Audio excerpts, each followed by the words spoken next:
عليكم، نتمنى نلقاكم بأحسن حال.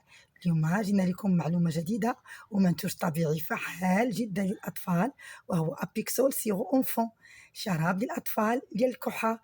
كيتكون لنا من مكونات طبيعية فعالة ومستخلصة من صمغ النحل والإيكانيسيا، لي زيكستري دو بروبوليس اي ليكانيسي. دونك هاد السيرو هذا اش كيدير لينا؟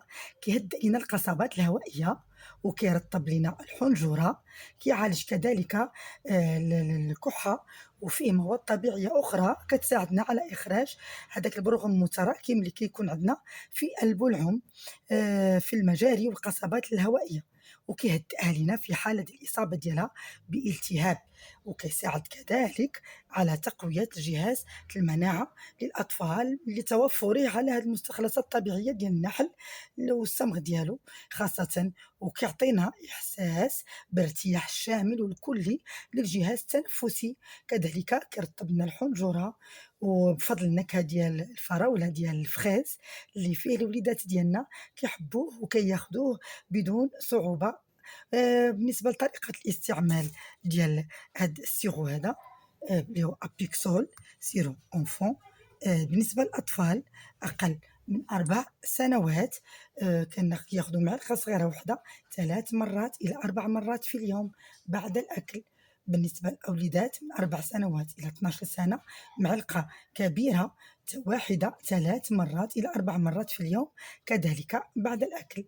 بالنسبه للاحتياطات ديال الاستعمال ديالو، ما كنصحوش بالاستعمال ديالو عند الاشخاص اللي عندهم حساسيه لمستخلصات خاليه النحل، وكذلك كنحاول نحطوه في مكان بعيد عن الحراره، وكيتستهلك في مده ما كتفوتش لينا شهر بعد الفتح ديالو. وطبعا كنحطوه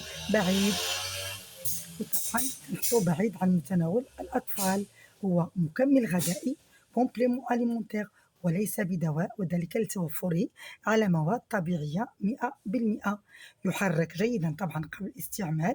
ونزيدكم معلومة أنه فيه الحجم الكبير والحجم الصغير، ومتوفر كذلك بالنسبة للكبار. وهادشي كله كنقول لكم لكي تكونوا في صحة جيدة. بالنسبة للناس أو الأطفال اللي كيعانيوا من مرض السكري، اجتناب ديالو. وهادشي كله كنقول لكم، ومكنساوش نشيروا إلى ضرورة استشارة الطبيب في كل وقت وحين قبل استعماله، أو استشارة الصيدلي. شكرا لكم، إلى فيديو قادم بإذن الله، نلقاكم بخير، إلى اللقاء.